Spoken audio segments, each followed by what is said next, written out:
Hi, my name's Husein Madhavji, and I'm on Don't Be Alone with Jake Hogan, and I like being alone with Jake Hogan.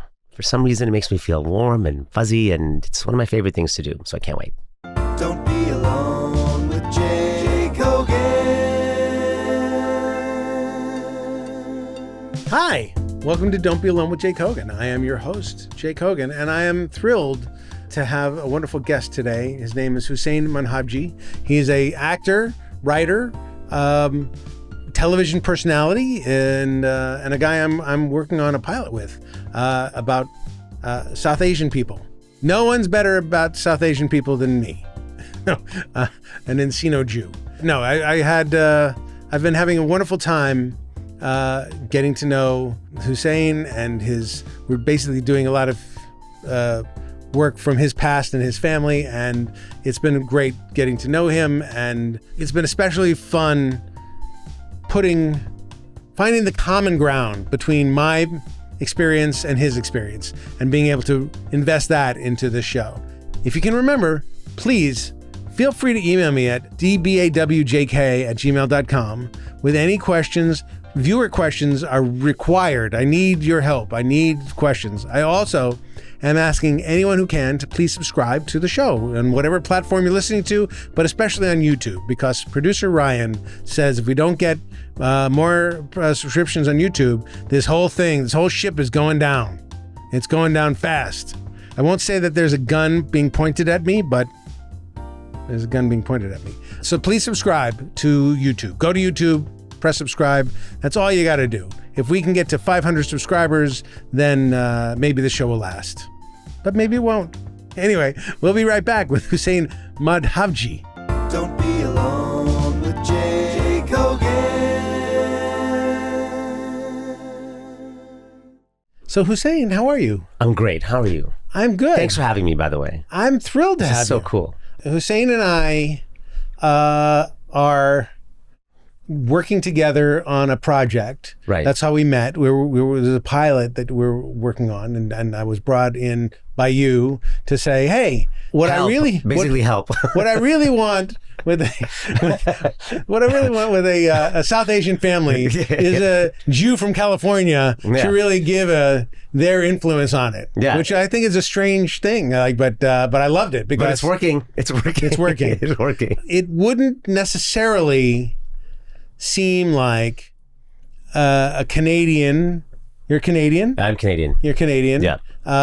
You are Muslim? I'm Muslim. Okay.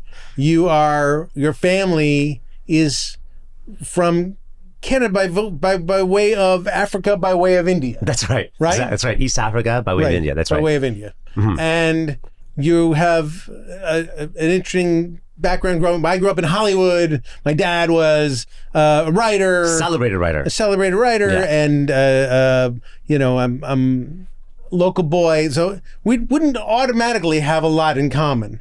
But it seems as though we have an enormous amount in common. I love spending time with you. Right, me too. Yeah, but we go on these great hikes. I love spending time with you. But one of the things that people wouldn't.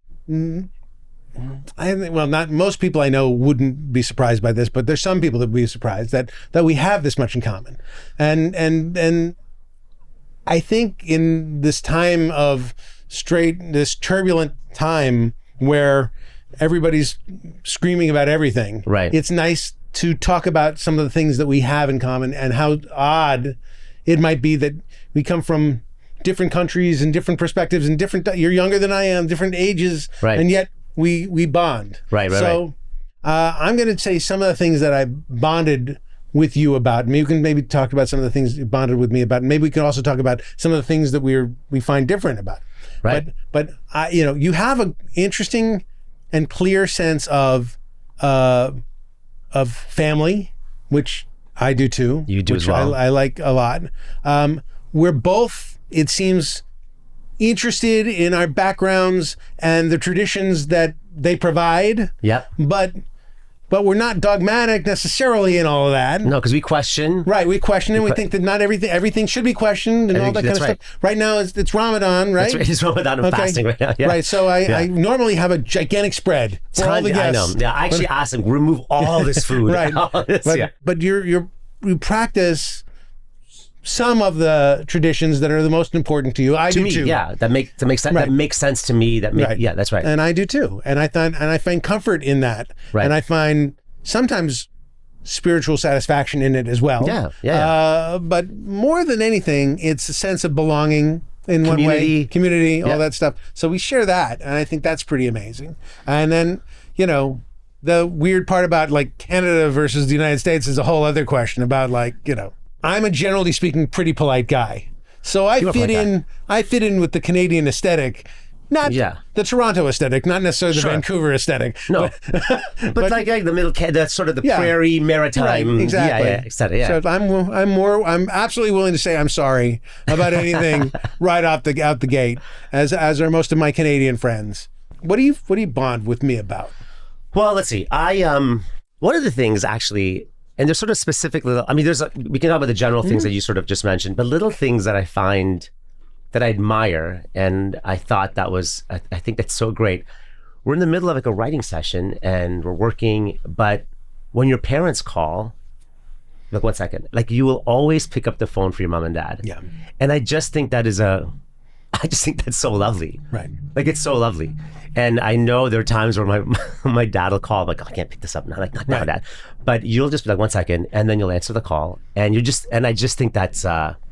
You haven't been on the other side of it when I don't answer. That's one of the reasons you think it's sweet. It's self-preservation. Is that what it is? Yeah, it's self-preservation. My parents are. How come you're not picking up? Yeah, they're listeners to this show, so they won't. I'm not telling tales out of school, but my parents have come to depend on me in a great many things these days as they've gotten older, and so I don't know if that phone call is, you know, come to the hospital, or that phone call is, you know, where is the peanut butter? Right. You know, they're both phone calls can come, and both phone calls when they come are desperately important to them. So but you answer, and you know, to Mr. and Mrs. Kogan, he answers the phone all the time. You pick up the phone. I do pick up the phone, although my mother would say you don't pick up the phone all the time. He does. Yeah, He does. I do. I really do. He does. Well, the show that we're creating is all about family. That's right. And it's interesting. You know, you don't have kids, but you have a perspective. You have a good father's perspective about a lot of these things, even though you're not yet a father.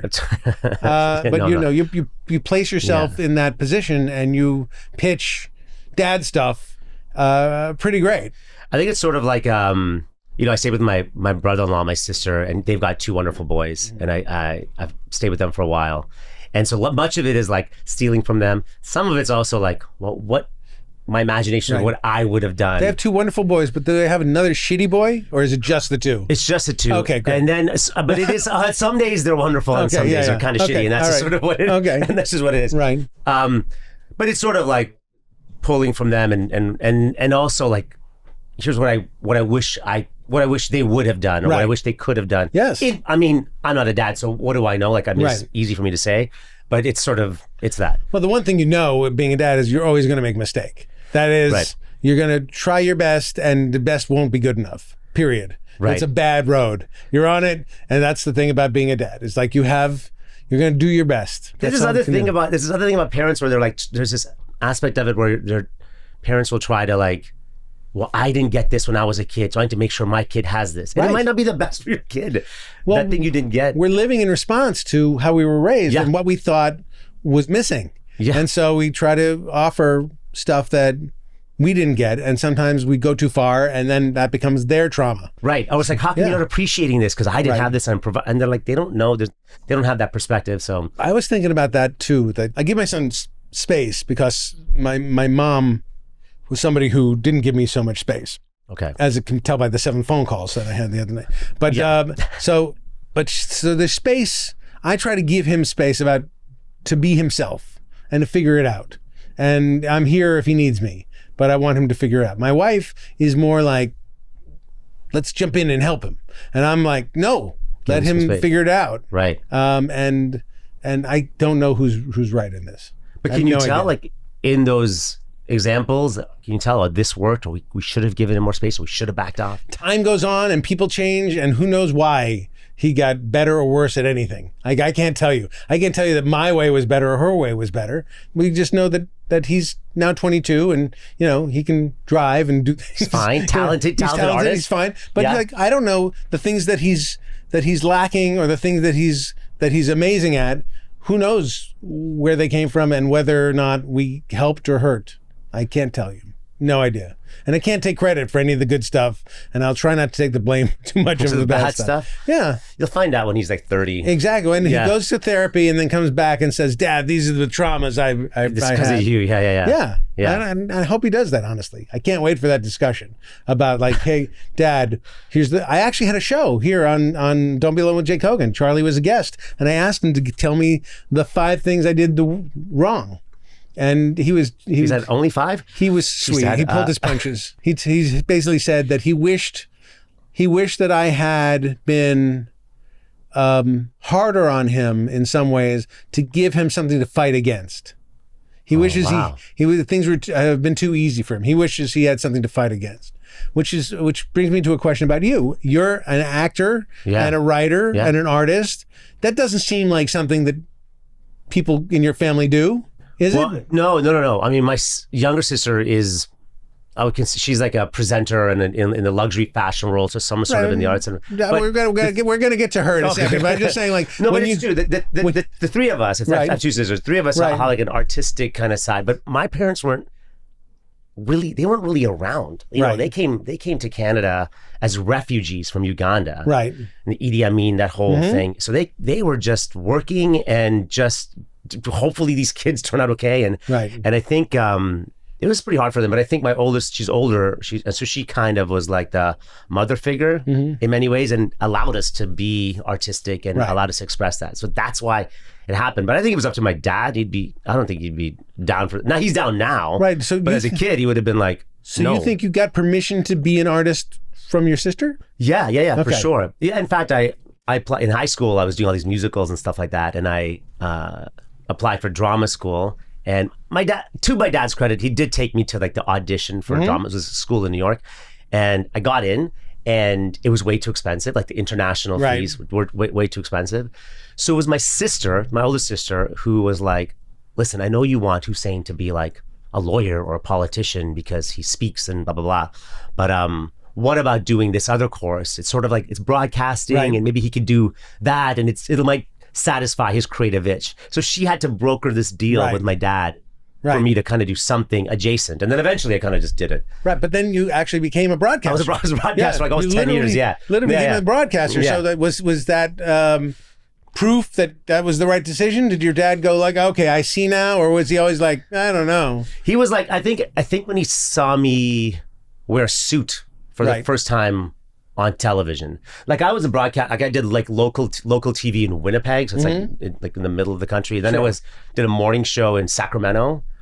And so my dad's not really around seeing this. Right. So I come back to Toronto and I hosted like a national entertainment show in a suit. Right. And my dad was like, whoa, that's my son. And that was like a big deal for him. Right. Yeah. And then one time I loosened the tie live on TV. As soon as it was a commercial, he called. Straighten your tie? Straighten your tie. Are you crazy? You're going to get fired. That's exactly what he said. So do you think you would have gotten the same reaction if you just showed up at his house in a suit? Probably. Regardless of being on TV? He's got a suit on. Exactly. My son has a suit. He's made it. He made it. Yeah. Was it a nice suit? I bet it was a nice suit. It was a really nice suit. Yeah, nice. Yeah. You pay for yourself or the show paid for? No, the show paid for it. All right. See, that's something nice. Bespoke. You get a bespoke suit. Totally. Yeah. It's got to look great. Yeah. So, tailored. Yeah. So your sister, this should be a show. And it will be at some point. Rosamund, my younger sister. Yeah. She's in the fashion world, but she's also kind of in the world of high level, basically royalty. Like that she deals with people in the highest levels of society. She does, yeah. She does. And helps them aesthetically figure things out, but also just she's in it. She's no longer just like an outsider consultant. I feel like she's in it. No, she's in it. Yeah, she very much. And that's a testament to who she is, like her character, and like, you know, they trust her, and you know, it takes a while to build that kind of rapport. And she's like she's a dynamic individual. Like she works very hard, but also like, you know, is very authentic in the way she presents herself. Which is so weird to me, because she's like hanging out in Dubai and doing this crazy stuff, and dealing with sort of some of the most exclusive people in the world. That's right. And you're saying how down to earth she is. Like, well, how does that work? You know, her and I have got a very close, the three of us, the three siblings, we were very, very close, and we communicate all the time. That's a big part of it. I think coming from like, I don't know, she still has a North American, definitely a Canadian sensibility to her, like that, this sort of down to earth. Like when she's at home, like we're just working like my parents, they're retired now, but they used to own a store. And my sister and I would be the ones that would go to the warehouse and we'd fill up the coolers. Like while she's home from Dubai, we'd be doing all this work for mom and dad. So there's not like, I'm too good for anything or none of that, you know? Like the family definitely grounds us. Then she goes off to Dubai, does her thing, and then we're there pulling her down. But not in a conscious way, just like in the how we communicate with each other way. Yeah. You know?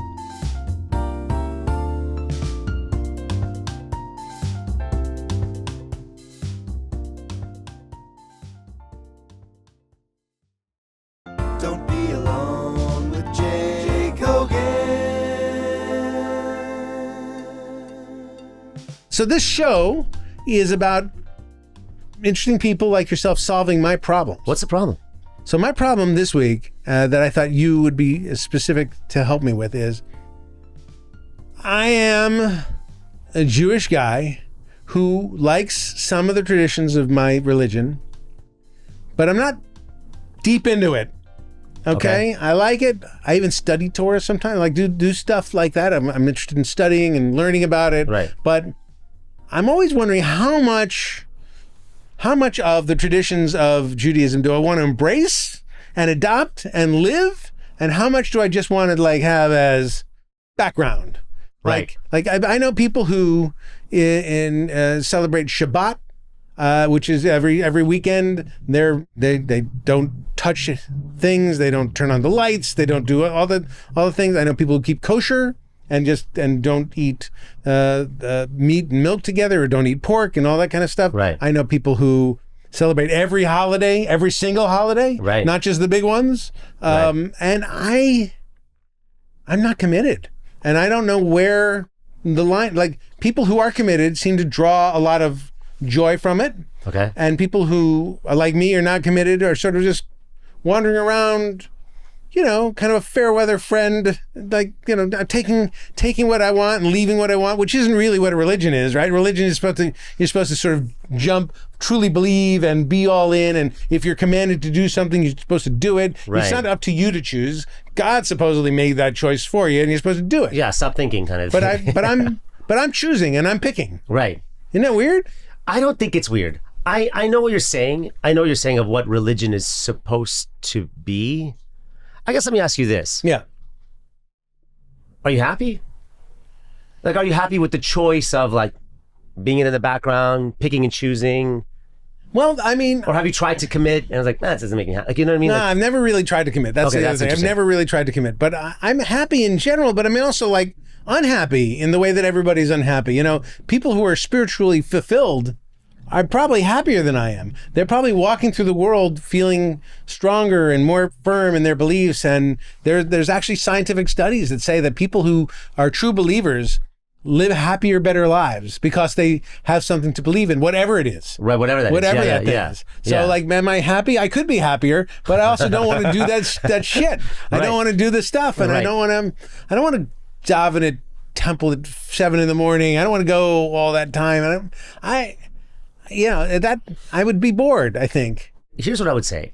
I know the general concept of religion is supposed to be like, dive in. These are the prescribed things. Yeah. The way I look at it is this, like, I'm Muslim, Yes.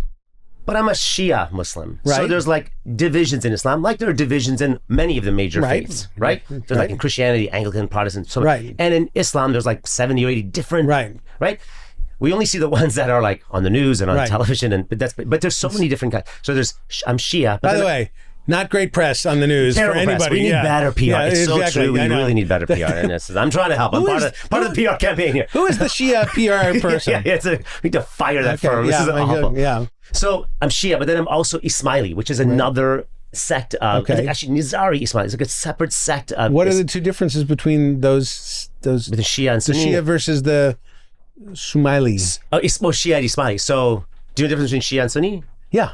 So Sunni is like, okay, Shia was like, there's the prophet, peace be upon him, and then when he died, Sunnis believe that it's like, okay, it stops right there, and then there's an interpretation of the Quran from different local imams. That's how things. But the Shia doctrine is more that his cousin and son-in-law Ali, Shias believe that it was passed on to Ali, and then it just goes down a lineage. Like so. Ali would then teach the faith to his followers, and then his son Husein would pass it to his followers, Hassan Husein, and then Zain al-Abidin, and keep going down. And then, is there an ancestor still living now? That's right. So for Ismailis, there was a split at Jafar Sadiq, Imam Jafar, peace be upon all these great individuals. Okay, and he had two sons, Musa Kazim and Ismail, and because they were being persecuted at the time, Jafar Sadiq, my understanding is, said we need to conceal Ismail because we need to save him, we can protect him. And then when he died, Jafar Sadiq dies, Musa Kazim holds on to the throne at that point. And so those are that's one group of Shias. But then Ismail comes up, he's like, yo, what about over here? And so those are the Ismailis. And so there's a present living imam, the Aga Khan would be 49th imam from the prophet. So, and is he a prophet? No, not a prophet. So it's an imam. So an imam is someone who would interpret the Quran and the prophet's teachings and all that kind of stuff to today. So Ismailis, I would say, you would consider us to be a very progressive form of Islam simply because it's interpreted to the 21st century. So is it hard to marry the two? I don't think so. I mean, it's hard to marry, period. You know what I mean? Like, I was married to someone who was Ismaili. And it didn't make me a better Ismaili. It didn't make me a better Muslim. I wasn't praying more or it didn't matter at all. So my thing about faith, those sects, by the way, I mean, Judaism, they're all sects of an Abrahamic faith. That's right. So we're all sects of all those things. So yeah. Totally. And I just think though, like the more I think about faith, I'm like, okay, Shia, Ismaili, Muslim. So I practice Islam different than, say, my friend Adnan, who's Ahmadi Muslim, which is another different sect. So we hate them. Oh God, no! Beautiful group. His family's very, very, very kind. I don't know about the rest of them. They're all amazing. So very different than that. But then the way I practice being Ismaili is very different than how my sister practices being Ismaili. So then faith is such a personal, thing. But it's not personal in the scheme of the religion. There's very strict laws. You're just deciding for yourself, well, those strict laws I'm not going to go with. These strict laws I'm going to go with. I think those strict laws, I mean, what are the strict laws though that I'm fasting right now because I enjoy the fast. Okay. I enjoy good discipline. It's also what your community's doing, and there's a party that happens when sun goes down. Ready for the party. But to be honest, not a lot of my family fast. They don't. Some of them choose not to, and I know, I know it's prescribed. But you're an actor. Actors love to fast. Like any kind of cleanse or juice thing. Any kind of waiting for it. Yeah, come on. I want an excuse to just have water for 4 months. I'm fasting. I'm sorry. I'm fatty. Exactly. It's true. Gluten-free. I look at it as like a personal journey, and that would be to answer your question in terms of Judaism. Just look at it like what works for you. But that's what I do. But I feel like is someone judging you? Is someone saying, "Come on, Jay"? I'm feeling like a sham, like Jewish. It's like I'm not doing the full thing. Like I'm doing part of it. And by the way, that's most people and most. I get it. I'm not alone in this. Right. And Judaism there's a bunch of mystical parts to Judaism, just like every other religion. And there's Kabbalah is one big part of that, which is not part of how I grew up. It wasn't in my temple. Nobody talked about Kabbalah or anything like that. Yeah. No, Madonna brought that forward. She first exposed you to Kabbalah. That's right. Me too, actually. But I don't know. I'm less likely to buy into that stuff. So that's the kind of stuff where I'm really thinking like, okay, these are people who are deluding themselves into thinking that these numbers have meaning and everything has everything. Right. And so I approach it both positively and negatively. Positively, like, hey, fantastic that you got this great spiritual uplift from it. And negatively, like, I don't buy it at all. Right. I just think it's like, look, I think a big part of religion is community. Yeah. Right? So you go to do you go to like the synagogue or temple? Like do you go? On like in big holidays, I'll go. I don't. Sure. I don't go normally. Okay. And sometimes even on big holidays, I'm like not gonna go. Okay, Yeah. that's fine. But there is a sense of community, like you have For sure. right? For sure. And Family who are- culturally, for sure. Right. So like if I'm hanging out with people culturally, by the way, I get the same cultural connection and satisfaction to hang out with you. Like, right. So culture and faith are different. right. Yeah. So like we both are from, misunderstood religions. Yeah, And that's we right. Yeah. get a lot of hate from certain places and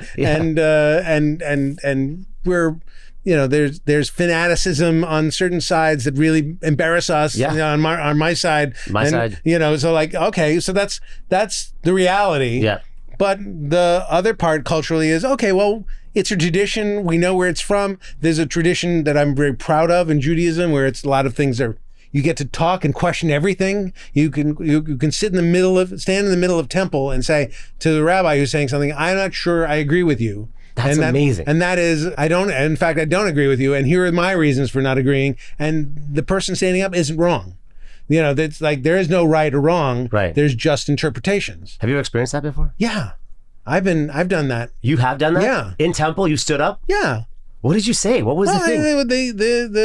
The rabbi generally asks a question at the end, and Okay. it said like, and he has a thesis to whatever his sermon is, Right. And I would question the thesis, and I forgot exactly what I questioned, but I said your basic premise I don't agree with. I don't agree with whatever it was. I said I don't think that's truly how human nature is. Wow. That's not my experience of it, and I don't find it. He went, that's interesting, and it was. I know it excoriated me, and nobody said that's not it, or you can also stand up and say I don't believe in God, and you're still a Jew if you don't believe in God. Yeah. So it's okay if you don't believe. That's not Good for you for doing that's that. not the I like prerequisite. that actually. I do too. That's one of the things I should be like able to about question. Yeah, I think it's important. I mean, we're given this intellect. We should be able to question. We should be able it. to Right, but we do naturally question dissect things. and I think it's important. That's great part of it. But also, if you're a true believer, you get something else out of it, which is if you're not questioning it, if you're just going, "This is great," then you have some overall sense of good, of well-being, of meaning. That I can't do at that. the end of the road, I can't either. At the end of the road, there's a reward of some kind, and you're doing God's work. There's a lot of stuff. I can't do that. I find the more I question. This is the thing. I find the more I question, the deeper my faith is. Yeah. Because when I find the answer, I'm like, okay, I got to this answer, or I got to this understanding. Yeah. And then it just deepens you. I just think that's like a better journey for me. What other traditions, non-religious, Yeah. do you cherish from your upbringing? Like, is there like Canada Day? like I'm a big fan of Canada Day. Yeah. Right. I mean, we have a Thanksgiving. right. To harvest, it's not necessarily about. Now, did Canada's Thanksgiving come year. after American? The history of it. A lot of things when I went to Canada, Yeah. were, for good or bad, in the shadow of the United States. Well, So, it's a younger country. much younger, 1967 or something, like, right? I mean, Not 67. It's like 18. no. That's not bad. The Constitution of Canada was ratified ratified. Sure, that's right. in Yes. 1967. Yeah, but it's innocent. Don't challenge me on Canada. Day is celebrated. Listen, you bastard. I know Canada. You know Canada. This is Yeah. how much we have in common. Exactly. Canada itself is like 156 years old. Yeah, well, it was a protected. It was a British colony. It still is. Yeah, we're still a Commonwealth. Yeah, I know, but it's like it's when it became its own thing. official Sure. country. I was alive. Right. That's right. I was alive when it Okay. became its own official We're like country. it's our thing, but we're Yeah. not independent. Like we're not. We're still kind of connected. We're still connected in a way. Well, to the like Brits. what does Great Britain give you in Canada? What is it? How does it help? Does money change hands? We certainly give them money. I think. I know. that's I mean, I know the royal family's on your money. is on our money for sure. Yeah, I mean, but Yeah. what do you get? That's about it. But it's nice to have that, you know. I guess No, so. it's not. I don't know. Quebecois don't really care. They want to get out. Some of Exactly. them want to. Yeah. Right. There's this. I think that I do value Canada Day. I guess I celebrate that.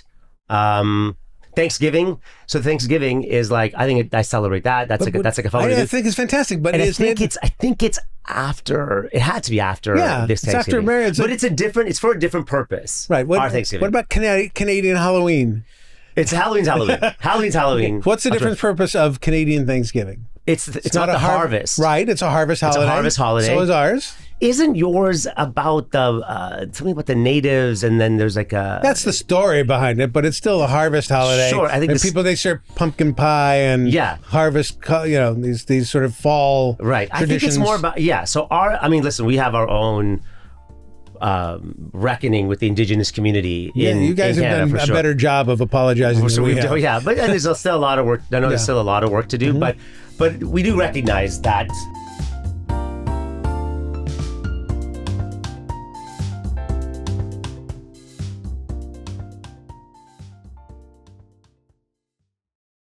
Don't be alone with Jake Hogan.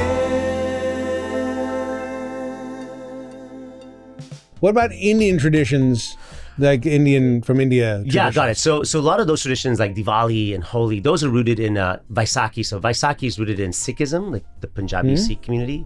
Diwali and Holi, like the Festival of Light and the Festival of Color. Those are rooted in Hinduism. So I'll take part in those. I have lots of friends from both those communities who celebrate, and I'll jump in and certainly take part in their religious. But is there anything cultural or otherwise that you take from that? I mean, I know India is a gigantic place, huge, and so saying India is like saying the world. But right. But is there anything that your family took from India that stayed in Africa and then came to Canada? So the food, for example, culture. That's an interesting thing. The food, the language, but some of the religious things that we would celebrate, like Eid is going to come up soon, after Ramadan. But some of the religious things that we'll celebrate, if there's like a festivity, the South Asians will bring in some of like the dance forms that were from India. So Ras and Dandiya. It's like clapping, and there's this dance with these sticks. Those will be used to celebrate. Those will be used to commemorate whatever holiday. Do you know those dances? I do know those dances. Okay, yeah. that's fantastic. Yeah. Jay, we gotta go one time. I'm telling you. I would love to. Yeah, I'm gonna take you. I'm serious. I would love to go. Yeah, I think you'll have a lot of fun. Let's plan a trip. I would love to go. I don't know that I'll convince. My son would love to go too, but fun. The food's so good. I've always wanted to go. Food's good. People are great. So generous. I've so been much to fun. Africa. I've been to places. The thing that you're always afraid of is the dichotomy between the haves and the have-nots when you go and you're worried about that so in the third world. But which is true, but it's here in Los Angeles too. We would do it. I mean, No, I'm saying we would have and celebrate here, have-nots. but the have-nots are everywhere. The have and have-nots are really, but it wasn't like this in Los Angeles for many years. And the homeless population or the unhoused, it's worse now. It's much worse now. Yeah. And so the have and have-nots is becoming more like what I saw in Uganda or in Kenya and places like that, where there was like shanty towns and. There's a lot more of that here. I noticed that. It's terrible. Yeah. There's a little bit of that I've seen in Canada, but it's everywhere. Yeah, in LA, it's very problematic. Yeah. Can I also just say one more thing? Yeah. I want to just say, I think like the reason why we're able to talk like this, just to go back to what you were saying from the beginning, coming from whatever the I guess the differences are, but the reason why we're able to is because if you approach somebody or you approach a conversation with like an openness, like there's not like I feel comfortable enough to say something that might come across like ignorant, and I'm sorry, but it's not like. But as long as you're patient enough to listen to the question and then help me answer this, that I think is the way you're going to build bridges. I only make fun of you after you leave. That's how I do it. Is that right? Yeah, that's how I do it. And that should make you feel very comfortable. Thank you. No. Yeah. No, you know what I mean? I'm a very. You're like this too. We're interested in the world. Yeah. We're curious people. Yeah. We don't. We have our traditions and our beliefs, but we don't have dogma exactly. We're not saying anybody's wrong. Right. We're just out here sort of figuring it out. But that's also very Canadian. Like that's honest. There's some Canadians who are not like that. I know. And there's some Americans who are just like that. So yeah. it is but like, I mean, but I find more Canadians are very open to things, and multiculturalism is even more embraced there, and in a great way that I don't always find. I guess in Los Angeles for sure, multiculturalism is here, but not everywhere in this weird country in of the mine. country, yeah. Yeah. I just think it's important to be okay to have the conversation. Like we should, because if I am scared then to ask a question, say about you or your community or something, Right. then I'm just going to be left with my own thought and answer around it. Right. But interestingly enough, working together in an artistic endeavor and trying to present a world of truth, Yeah. we get to ask each other all kinds of questions. And that's really helpful. And neither of us presume that there's one truth or one answer. No. And that's a fantastic way to explore all this stuff. And I think that is, if you're an artist, you have to be open like that. If you're, if you're an imam, maybe not so much, but if you're an artist, you have to be open to all different points of view to try and really find the truth of this humanity that we're trying to represent or communicate across our art. Yeah. And I think that's when we connect to other cultures and when we see on screen, because it's done honestly and truthfully. Yeah. I got a phone call. I was thinking it's my mother. Is it your mom? Yeah, it is. So now it is time for viewer mail. Okay. Or listener mail. Now it's time for listener mail. This is a strange question from Pearl. Okay, Pearl. And she says, if you could communicate only using emojis for a day, how would you get your message across? I think there's plenty of emojis. For everything? What's missing? Do you speak emoji? I text emoji. Okay. So you don't use too many emojis, do you? I don't do emojis. It's too complicated. If I sent you an emoji, I was like, hey Jay, I'll see you soon, and I sent you like a happy face or something, would you be like, would you roll your eyes? Would you, no, I know you know what it is, but would you roll your eyes? Like, I can't believe you sent me an emoji. Who's this guy? I wouldn't roll my eyes at the happy face because I know what it is. I probably think, well, that's extra. That's a little bit more than I need. It's fine. Is it like he expects this? Our interaction, we're going to see it a little bit, and it will be happy for sure. I'm happy to see it. Can't wait to see it. I expected it to be happy already. Like I don't need that extra thing. Like or like a sad face or a question mark. Yeah. Like I don't know how much. It's good we're having this conversation. Yeah. There have been times I'm like, shit, that's not my kind. It's okay. But do you normally emoji? Sometimes I do like not. I'd say 60% of the time, 60% of my texts would have an emoji. With women more than anybody else? I don't know. Maybe. Yeah. Yes. Maybe. See, I think guys or people use emojis in lieu of actual conversations. So they'll send a picture, especially when they don't want to ruin a burgeoning relationship or something like that. Yeah. You send an emoji is easy because it's generic enough that it sort of communicates something, but it doesn't. You're not going to say the wrong thing. Right. It's in place of actual communication. Some emojis are like, kind of feel mean when someone gives you the thumbs up. I'm like, thumbs up? What is that? Why? It's like, hey, I'll see you soon. Fine. It just feels a little like aggressive. Sometimes. What are you interpreting that? It's just have you seen the emoji thumb? It's just like a big thumb. So you'd never send the thumbs up? I don't send thumbs up. Okay. I don't send thumbs up. I send like different expressions on the face. I had a thumbs up, and apparently I got, have different skin colors for skin. Yeah. I had too dark one. Like somebody thought I was appropriating. Like me? Like a brown hand. You like it, but I'm writing a South Asian story, so I can do this. I had brown hand thumbs up. It was just the one that was available in the thing, and I just used it. And I said, I can't use that brown thumb up because I don't have a brown thumb. It's like, well, it's not yellow. That's just a shade of brown. The one they want me to use is a yellow thumb, which is also not my shade. I don't jaundice. know. Yeah, I don't know. There's a lot of rules that I don't know. That's another reason I'm not going to use a lot of emojis. I know what the shit emoji is. Yeah. I got that. I don't use that. I got that. And I got I'm sick or laughing or crying or that kind of faces. Yeah, but it's you have to search your keyboard for a separate thing and go find the thing. Yeah, it's it's so not much work. super accessible. Yeah, but I have scrolled. I was like, oh, this is a good emoji. I gotta find this one. The face palm. Where is that one? The one that one's a good one. Only in courtship. That's the only time I'd ever see it is like if I was trying to woo somebody and like I don't want to say the wrong thing, so I'm gonna send this flag, French flag or something. We're going to dinner to the French restaurant, French flag. I don't know. I guess the answer is I could get my message across with the amount of emojis that are out there. All right. And available.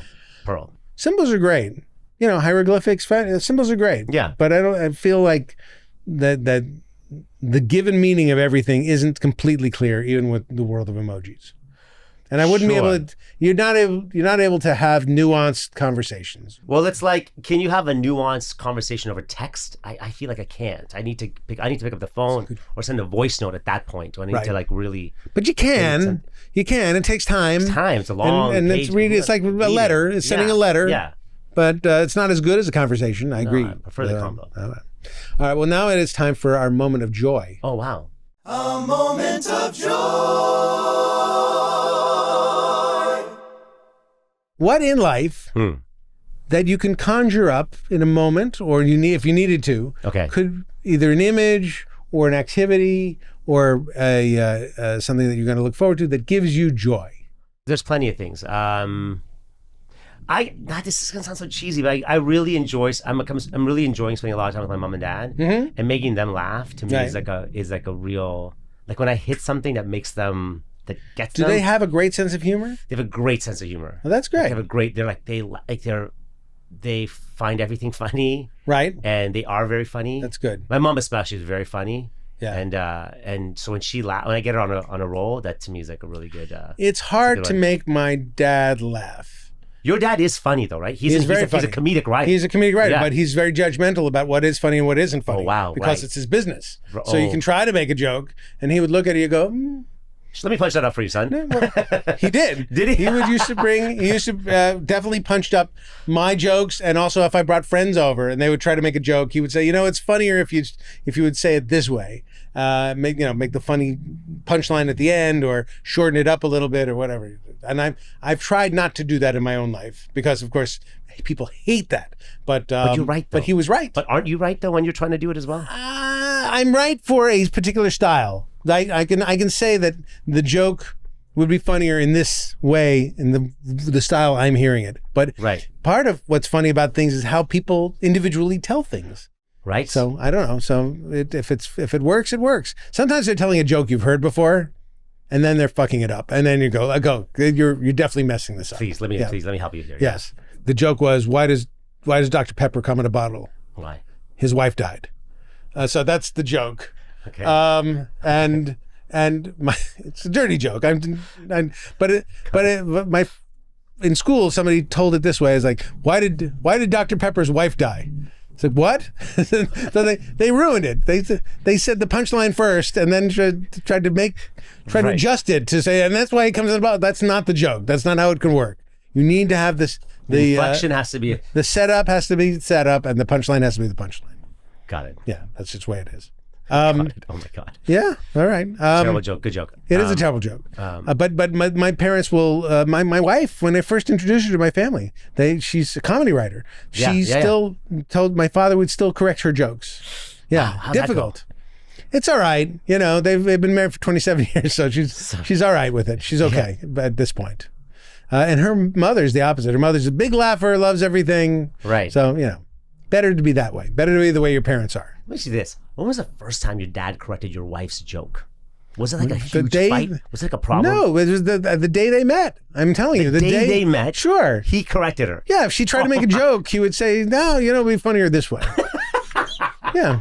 He means no harm. He thinks he's helping. Right. Thinks he's helping. And what was her reaction? She's like, she hated it. Of course. She hated it. It's like, who the fuck are you to tell me I can't tell my joke my way?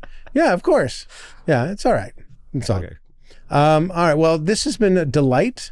Thank you for having me. And thank you for being here, and thank you for sharing, and thank you for your friendship. And I'm looking forward to continuing to work with you. And when our show is a big hit, and then it's all over, I'd still want to be friends with you. Yeah. Inshallah, is what we say. God willing. Inshallah. Inshallah. Okay. Inshallah. Yeah, inshallah. Okay. God willing. And it sounds almost like enchilada, which I also like. Yeah. Inshallah. You love it, enchiladas. I love an enchilada. Who doesn't love it? Spiritual. Next time you have an enchilada, it's going to be a spiritual experience for you. I do like spending time with you, and thank you for being alone with Jake Hogan, and thank you, our audience, for being alone with Husein and Jay. And please spend some time today reaching out to somebody and talk to somebody about something. Get off your ass and communicate with somebody. Just do it, just a little bit. All right. See you next time.